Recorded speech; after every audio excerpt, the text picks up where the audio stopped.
Hi, this is Dave Morell, Pierce County Council District 1. We're out and about on our farm to table tour, and I'm talking to Dale Maris, owner of Maris Farms, and he runs an agritourism business up on the plateau. So Dale, tell us how you got into this. Well, it started a long time ago. I had a dream to get in the dairy business. So at the ripe old age of 20 years old, I scraped together enough shekels to put a small herd together. And we started milking here August of 1983. And milked here up until August of 1998. And during that time, the whole industry itself kind of imploded. It went from being an okay way to make a living down to the point where it was milk price kept getting lower and inputs kept getting bigger. Figured there was a better way to make a living than this. So because up here on the East Plateau, there were a lot of dairies back in the early when I started, there was over 150 of them in Pierce County, and currently there's one left. So that's how bad the attrition has been on it. And he's only functioning because he does a good job of niche marketing. He's got that working on it. So once I decided to get out of it, the problem with having a farm is what do you do with it? All the markets have pretty much dried up. If you want to do berries, there used to be a lot of canneries around and processors that you could sell your produce to. Those have all gone by the wayside. So now if you got land, but what do you do with it? So we kind of brainstormed on what to do. We were growing pumpkins, and so we were doing that, and we came up with the idea for the corn maze, and they worked good together. But we soon found out that we weren't just selling a commodity; we were selling an experience. And so our product is basically memories. So how long have you been doing this part of it? So we started the corn maze in 2000 here. Okay.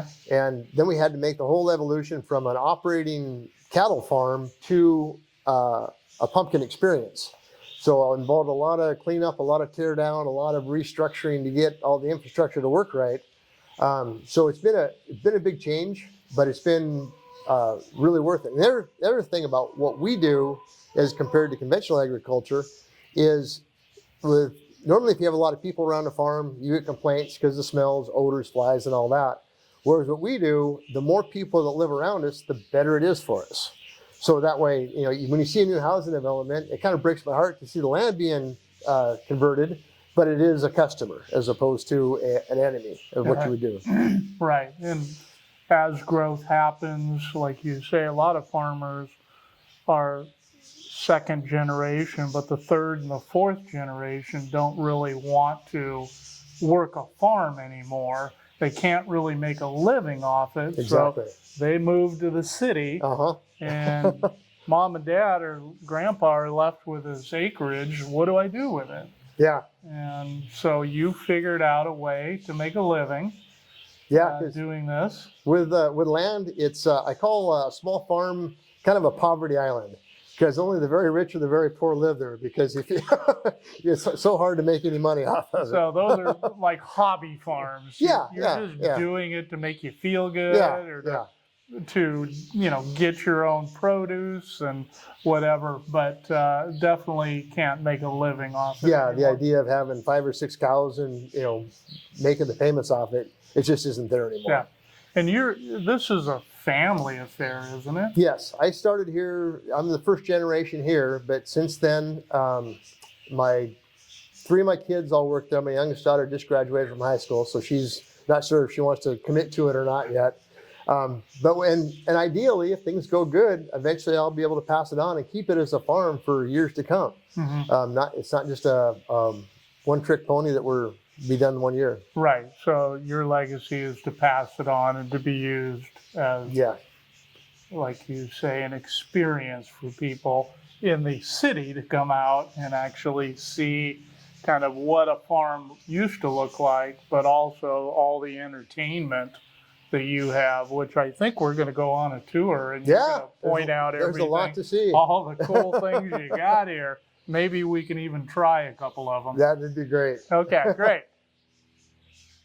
Okay, let's go take a tour of the farm, Dale. Let's see what we got up here. Yeah. Yeah. All right. Come on. Come on. Get in. Okay, now you won't bark. Yeah, so what we've got here coming up is the sunflowers and zinnias. We have a sunflower event middle of August, and once these are all up in bloom, it's just a beautiful array of colors. So people can come out here and pick the flowers that they want.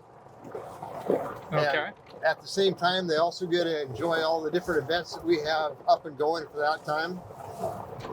We've got most of the restaurants will be open, so they can come and get some tasty food to go along with it too.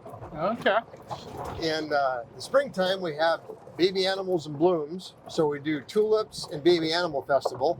So you can come and pet baby bunnies, baby chicks, baby ducks, baby calves, and then also pick some tulips. We do about 250,000 tulips in spring. So these are all your food operations. Yep. We've got 6 different food entities that you can choose from. Some of the most delicious ones in the county, if I don't mind saying so myself. Of course. We got a ton of different activities to do, stuff for all ages. We've got the mega slide here on our right that kind of like a snow toboggan, except you can do it rain or shine. Shine's even better than rain. We have the low ropes course just past that, where you can challenge yourself through a series of obstacles to do it, to work your way around it. We try to have a lot of photo events where you can get your Instagram photo taken. Okay. On the left up here is a corn maze. It's just planted, it's just cut. This will all grow up into 10-foot tall corn in a different design every year. Coming up here on the right, we've got the Gaga Ball. It's a really cool version of cross between soccer and dodgeball. Kids all know how to play it, and they have a great time doing it. We got the mini zip lines, so only a few feet off the ground. What's the weight limit on this? Can I go do it? 250 pounds. Yeah. Let's give it a try. I'm going to go give it a try. But after you bounce on it for 15, 20 minutes, you get to go home tired. Yes. When they're done here, they're beat. One on the far right is, we call it the tot line. That's for the little kids that are too small to jump on these. It's flat, so the parents can push them on that one. Okay. I should have had you get on that one so I know I could beat you.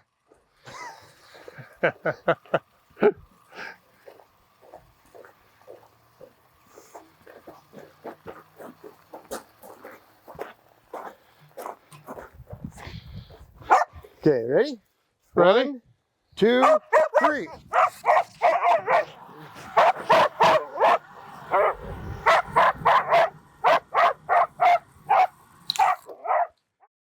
This up here is our new gemstone mining, where you can buy gemstone rough and run it through the sluice, wash all the dirt away, and collect your gemstones out of it. Okay, you throwing any gold flakes into it? Oh, we probably got a few of them in there. Okay.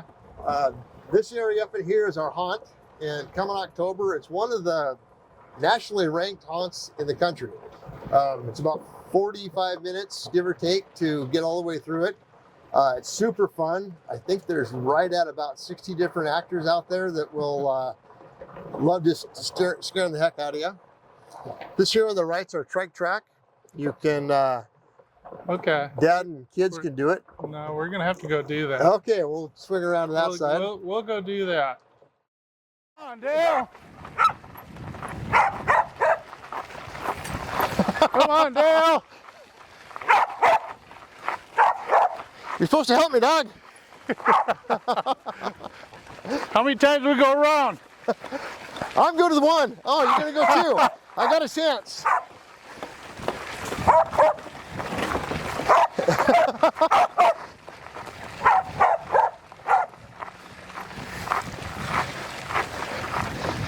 Okay.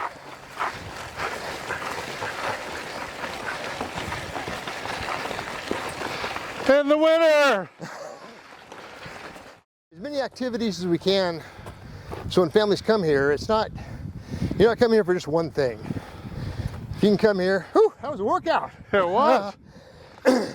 Then, if you spend less than 4 hours here, I don't think you've got your money's worth. I think you need to be here for close to 6 to be able to get everything done in the fall. There's a lot to do. What is your normal attendance during, like, your pumpkin? Which is your biggest event? By far, our biggest event is October, and it depends on the weather, which is unfortunately still like farming.